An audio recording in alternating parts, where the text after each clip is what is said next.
બોલો ને ભાઈ. ભાઈ મને માથું દુખે ને કળતર થાય, ટીકડી આપી દો ને. સુરા હું લેવા આવ્યો છું? અરે ભાઈ માથું દુખે ને કળતર થાય ને એટલે મેડિકલે દવા લેવા આવ્યો. પેલા ભાઈ ડોક્ટર ને બતાવી દેવો, એમને દવા લેવા ન આવે. હાલ મારા ભેગો. બોલો ને શું થાય? સાહેબ એને માથું દુખે છે અને કળતર થાય છે. અને ક્યારેક ક્યારેક ચક્કર પણ આવે છે.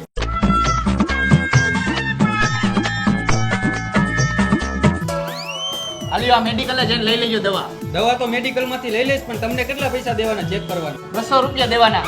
200 રૂપિયા. હા તો થાય તો ખરી ને 200 રૂપિયા. સાહેબ આવડું મોટું દવાખાનું લઈને બેઠા છે, ડિગ્રી લઈને બેઠા છે, તો દે 200 રૂપિયા. ભાઈ આ દવા આપી દો ને. હાલ્યો ભાઈ દવા લાવો 20 રૂપિયા. તમે જો સાહેબ ને ન બતાવવા ગયા હોત ને તો હું તમને આ જ દવા આપે ખાલી 20 રૂપિયામાં. આ દવા 20 રૂપિયામાં પડતી હતી, ડોક્ટર ને બતાવવા ગયા ને એટલે આ દવા 220 રૂપિયાની પડી. તો હું થઈ ગયું? આમ તો પાન, મવા, ગુટકા, સિગરેટ બધું ખાઈ જાવો, પી જાવો. અહીંયા પૈસા નથી બગાડતા તમારા? દવાખાને દેતા હાલ આવે છે.